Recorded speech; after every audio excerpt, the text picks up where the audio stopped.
Quickly, I'd like to introduce Dr. Vikas Gilda over here. He's an associate professor in the Electrical and Computer Engineering Department and is a member of Neuroscience Graduate Program faculty at the University of California at San Diego, where we are right now. And today, Dr. Gilda is going to talk about his work and research in the Neuroscience and Neuroengineering Laboratory from brains to machine, right? That is open.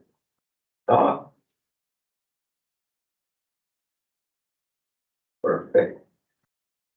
All right, Dr. Gilda, it is all yours. Thanks. Thank you for the invitation and the introduction. So my overall talk was originally titled Brain-Machine Interfaces Concept to Clinic, but given the time in the audience, I wanted to reduce down to one case example, which is an interplay between what are known as motor prostheses and speech prostheses that are under development, to give you a sense of how basic animal models and clinical translation development are occurring in this field. So some disclosures, I do some work in industry as well, and we'll come back to this in a moment. This is an emerging industry at the intersection of research and translation. So a little bit about me and my lab. So we focus squarely on neuroengineering. And what I mean by that is, as a lab, we tend to focus on techniques that involve signal processing, machine learning, some embedded systems to build experiments and to test our ideas. And then we interact with folks in other areas of engineering to build complete systems. We draw from the basic neurosciences, drawing upon experimental techniques and interactions with domain experts, with the overall goal of developing systems for clinical translation with partners in the clinical domain. So I refer to this broadly as applied neuroscience. I sit in an electrical engineering department. Electrical engineering grew out of physics, applied physics. There's an emerging field of applied neuroscience that involves iteration between the basic neurosciences engineering with a target towards clinical translation.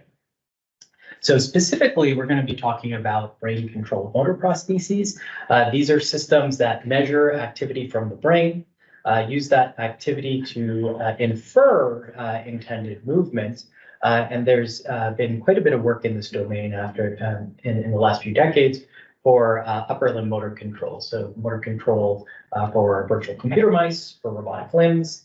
And more recently, we're starting to focus on speech. And so overall, my question is, how do we advance these clinical prostheses? Some of the ways we focus on this in my lab is both on the application side as well as on the measurement side. Today, I'm only going to be focusing on one of these topics, but we do some work on probe design and optimization, as well as expanding that application space. One of the places where we focus on expanding that application space is actually on the other side of campus at our medical center. There is an epilepsy monitoring unit where we have the unique opportunity to see the human brain in action. We can take experiments and tasks, and many of the patients are kind enough to volunteer for our studies.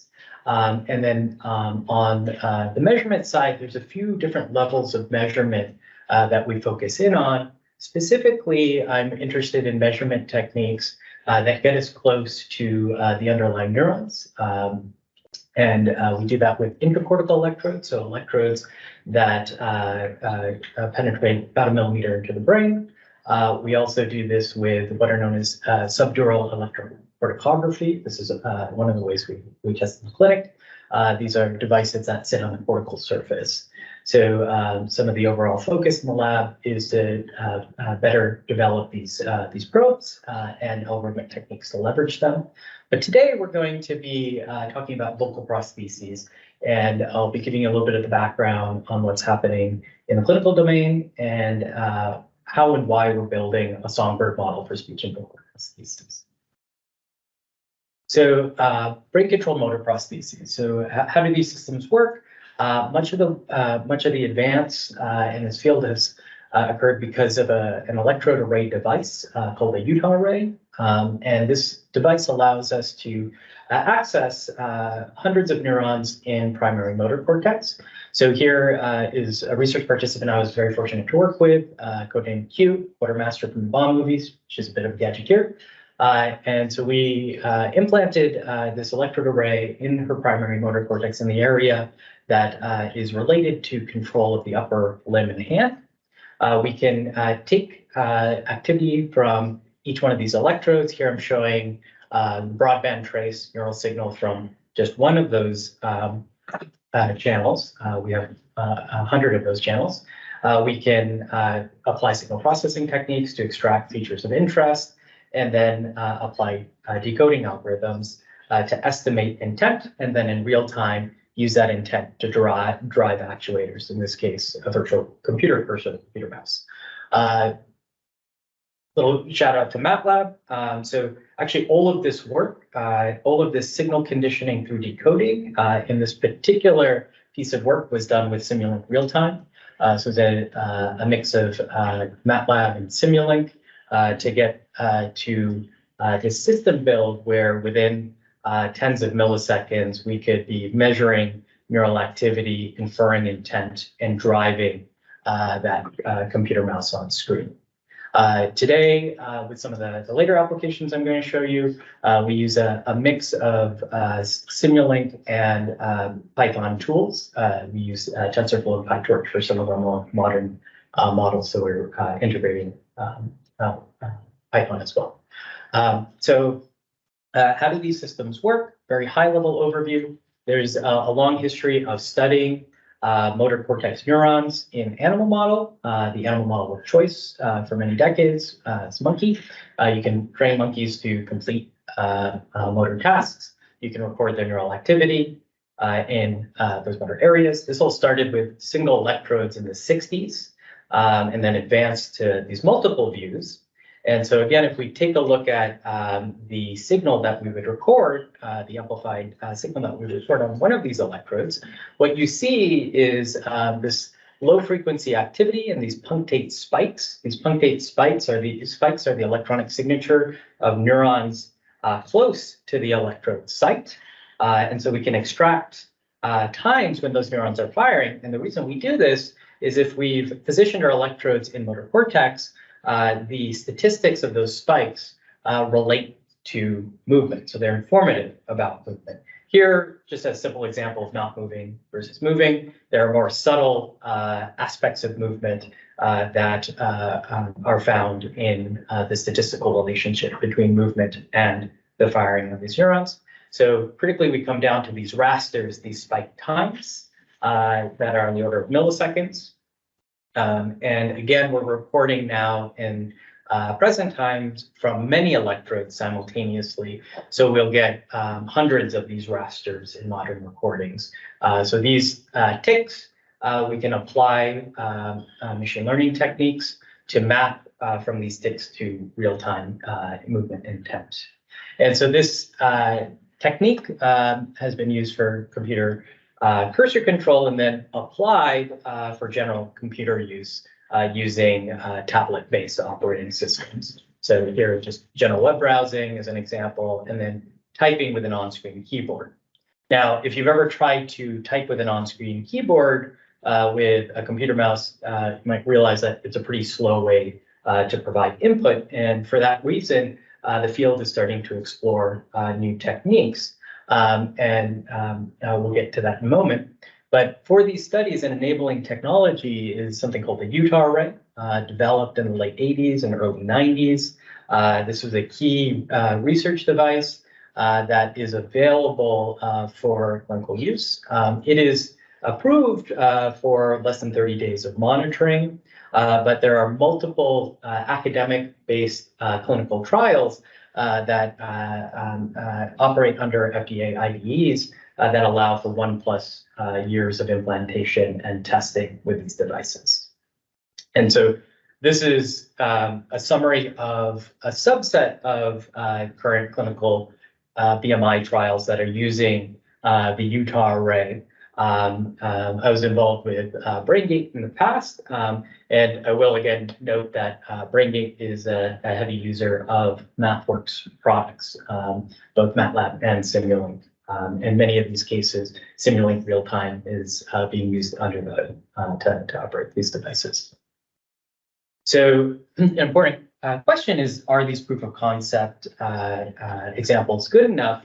And I'm going back to a survey study we ran back in 2015, but revisiting the results based on modern examples of BMI, because performance has been increasing year over year.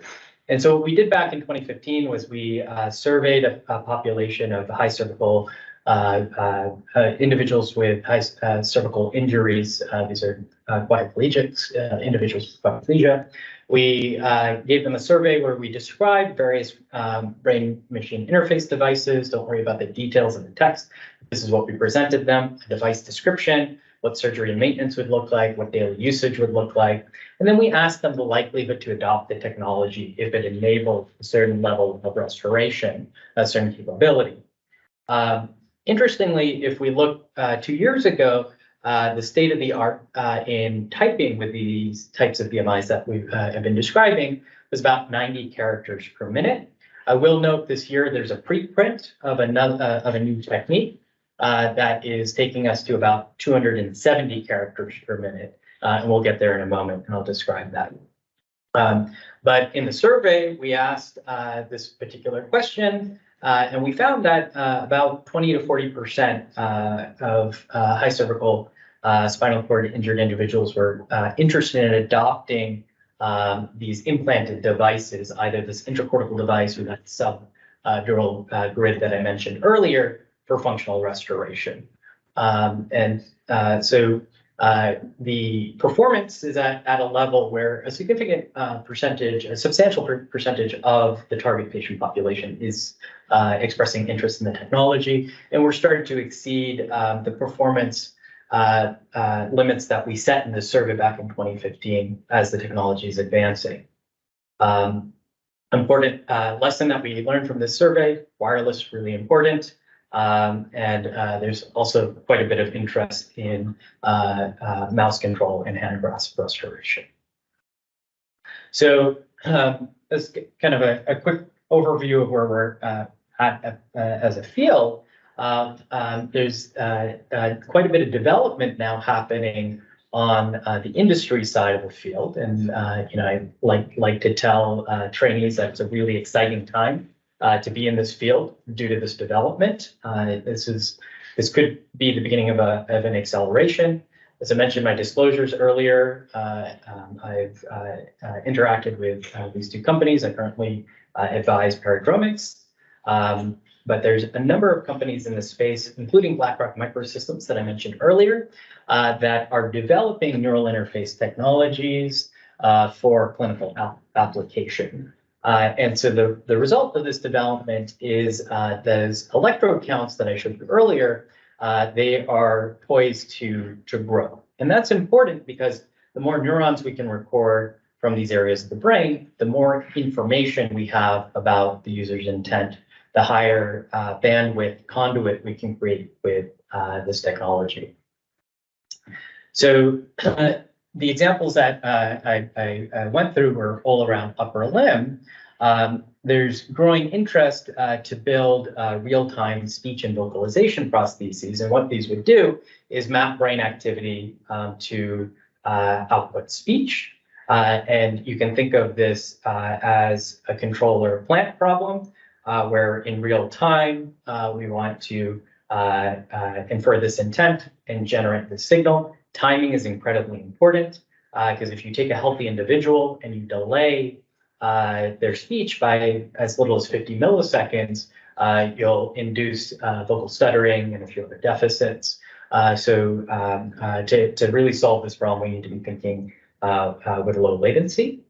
But what's been done to date are slower systems that will go not from brain to speech, but brain to text.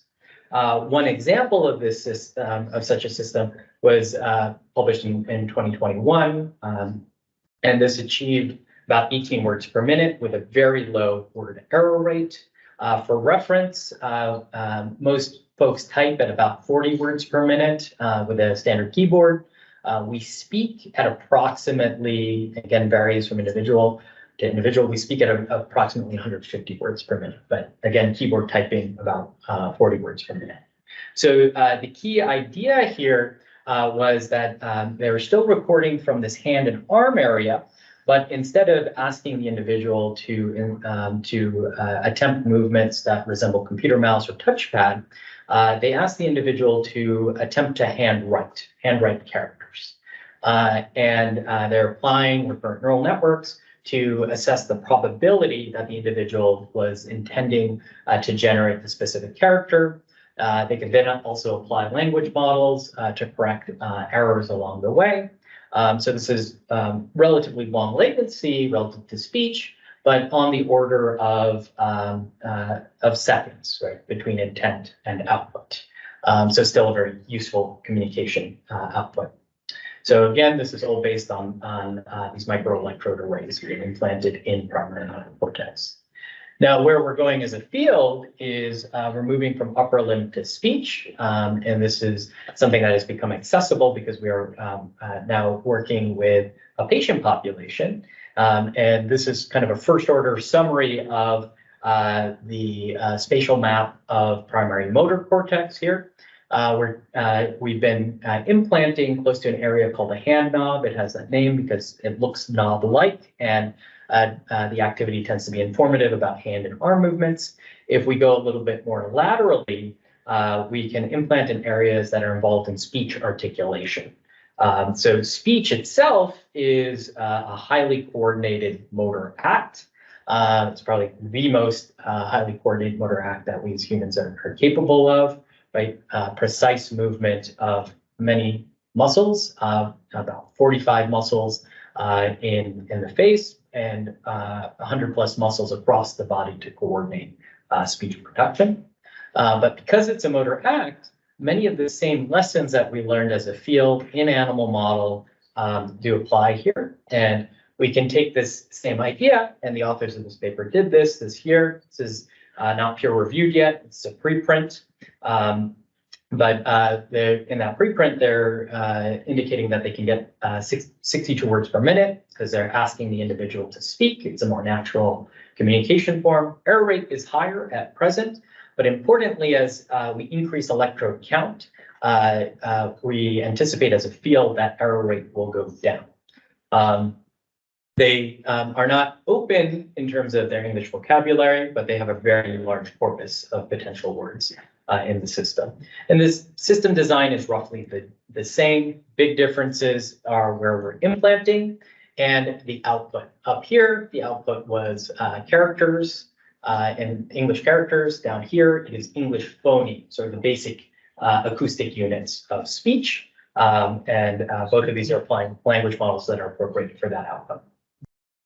So this is where our field is headed, and where we'd like to take it forward is towards real-time speech synthesis. Why is this important? If we want to functionally restore communication at native rates, so what I'm doing right now, we need to be able to synthesize accurately and quickly. This is important to get to that 150 words per minute. This is also important for communication. So in those examples I was showing you, there's up to multi-second delays between intent and output. Imagine trying to hold a conversation with that multi-second delay. Your overall throughput drops very quickly. We've all experienced a little bit of this living our Zoom lives, right? A little bit of audio delay really impairs your ability to communicate. And so as a field, we're driving towards this, but how do we get there? Right? We're limited in what we can do in the clinical domain. And if we go back to upper limb, one of the ways that the upper limb motor prostheses evolved very quickly was we had a strong basis in neurophysiology that led to animal model neuroengineering work that directly linked us to translational neural engineering. And this has created an ecosystem where things can move very quickly. So I myself published a work in animal model in 2012, and then 3 years later, we were able to do a direct translation of that work in a clinical translation setting. And another MATLAB shout out, the animal model work was done with Simulink real time. We actually ported code directly to the translational setting with those tools. And many of those tools are being used to this day. But overall, as a field, animal model studies are translate to a clinic very quickly. Historically, in this field, it's been 3 to 4 years between a publication in animal model and something very similar being replicated in the translational space. But unfortunately, monkeys have fairly limited vocal capacity. And for this reason, me and Tim Gettner here in psychology, who has a long history of studying songbird behavior, we've teamed up to build a songbird model for speech prosthesis development. Important to realize that they're not homologous, they're analogous. Birds co-evolved in parallel to the ability to vocalize, but the controls problem is very, very similar to the controls problem that humans have. So again, non-human primates have limited vocal capacity. Birds are on a short list of complex vocal learners. Obviously we're doing work with people, but many of these other species are very hard to work with. And so the songbird provides a nice opportunity. It's incredibly well studied. I don't know if you can hear the audio, that's song, that's bird song. There's many songbird species that have different capabilities, and that allows us to test system designs and hypotheses with great rigor. Additionally, as a parallel to human work, we can collect over very long durations. We can place electrodes in brain areas that correspond or are analogous to brain areas in the human, and so we can test new ideas in building that control loop. And then importantly, we can translate techniques and personnel between these two ecosystems, as was done previously in another animal model. So what we're doing overall is we're building out this system where we can take neural activity from the bird and in real time decode their intent and play it back. Kind of my joke on this is if we've done everything right, the bird should not detect any change. So this is a very intricate engineering problem to convince the bird that we've changed nothing. So how do we do this? So our data collection, we pair animals together, they communicate. Generally, the males sing for the females as part of mating. We can collect data over many hours. It's a pre-behavior. Here I'm showing a pressure waveform and a spectrogram of their vocal output. If I zoom in time on that vocal output, if you've ever seen a human speech spectrogram, you'll note that there's many similarities. The frequency range is quite similar. You see harmonic stacks.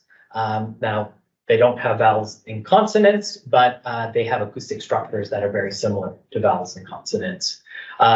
In some of the species we work with, we also see signs of structure that resembles the tree structure of grammar that we have in human language.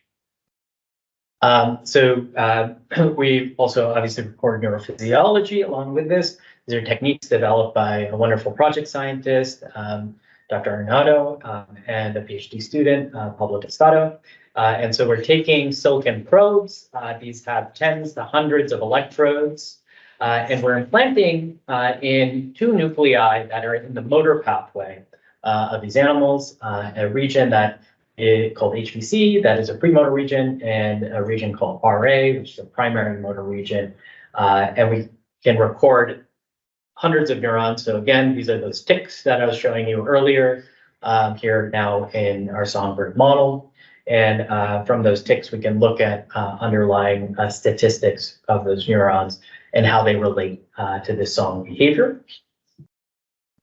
We can take that activity and synthesize song. These are some of our earlier efforts in synthesizing from that premotor region. More recently, we're starting to access that deeper primary motor region, and we're actually seeing improved results. And we're going to pair those two regions together. but just kind of a summary of the types of models that we use. We can apply feed-forward neural networks, recurrent neural networks, taking recent spike history and predicting with high precision what the vocal output is. Here we also apply biomechanical models. So Dr. Renato has developed a pretty intricate biomechanical model for the vocal system of these animals, and we can integrate that as well in real time for synthesis, so we can skip that spectrogram step. Here are just some examples of offline decoding with various models. I won't get into the underlying theory here, but this is also a reason why Simulink is a really nice tool, because we want to be able to swap out models in our testing pretty rapidly. These are models with very different behavior, but we have modeling choices that are much more subtle than this. So I'm going to play 4 examples. The first is the animal's original song. The second is this biomechanical model where we're bringing in the biophysics of vocal production. The third is an LSTM model. It has that concept of dynamics, but no knowledge of the biomechanics. And the last is the feed-forward neural network. And you can see visually in the spectrogram reconstructions how they perform. So that's the original song. This is the output of the biomechanical model. Output of the recurrent neural network. And the feed-forward neural network. So obviously different levels of quality, and we can quantify this as well. So we're recording from these 2 nuclei simultaneously now. And just to give you some intuition of how we can learn from this data, we can apply statistical machine learning techniques to look at low-D representations of this activity. So we have this chicken scratch of these spikes. We also have the behavior. So here I've taken pressure waveforms, well, Pablo has taken pressure waveforms and color coded them based on vocal units that we can identify. Then on the neural activity side, we can apply techniques that assume that these high dimensional recordings live on a low dimensional manifold, in this case, a low dimensional plane. And this will allow us to denoise the data if this assumption is true.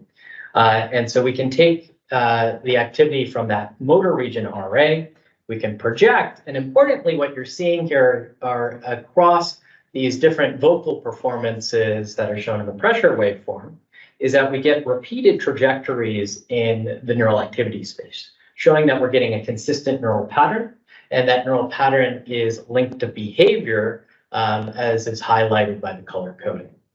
And this is what allows us to develop machine learning models that will translate neural activity to vocal output and do so with very low latency. Here's just another view as a time series, taking those 3 dimensions, just plotting them as a time series so you can more clearly see the consistency. If we look at that premotor region, now in that 3D space, we don't get as clear a view, but we see faster dynamics when we look at the time series view. And these types of views are helping us to develop novel machine learning techniques to improve this mapping. And so the whole goal here is to better understand this premotor and motor activity so that we can get to closed loop and use the techniques that we develop to assist in clinical translation to make these devices a reality. So this work is highly collaborative. This is the team of scientists, faculty, and grad students involved. And I just want to thank support, including a wonderful MathWorks UCSD micro grant that is supporting Simulink development. Yes.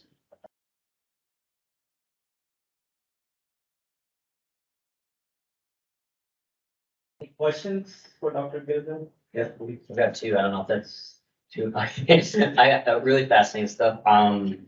My first question was on the brain to text. I know there's been other work on doing motor intent from EMG data, and yours is going straight through ECOG. It's straight from intracortical, so we're recording single neurons, many single neurons in the brain. How do you see the comparison between the two? And I mean, what? Yeah. Yeah, so they address different clinical needs. So to access EMG, there needs to be an active motor pathway. So for individuals with spinal cord injury, that may be limited, particularly for individuals with ALS, there are limitations there. I see this as a suite of technologies, and what we're kind of amping up together as a field, EMG, non-invasive brain measurement, intracortical, is a suite of tools that can be used in assistive tech. And my second quick one is I heard you mention about Simulink real time. For that, if I remember right, that uses the SpeedGoat hardware. We're using SpeedGoat or we're using your own target? Yeah, so the earlier work, we actually developed our own target. So the reality, the SpeedGoat machines are a pretty high price point, and they took a while to source. So there's a lot of careful decision and testing that got us there so we could replicate more quickly. Thank you very much, Dr. Gilja.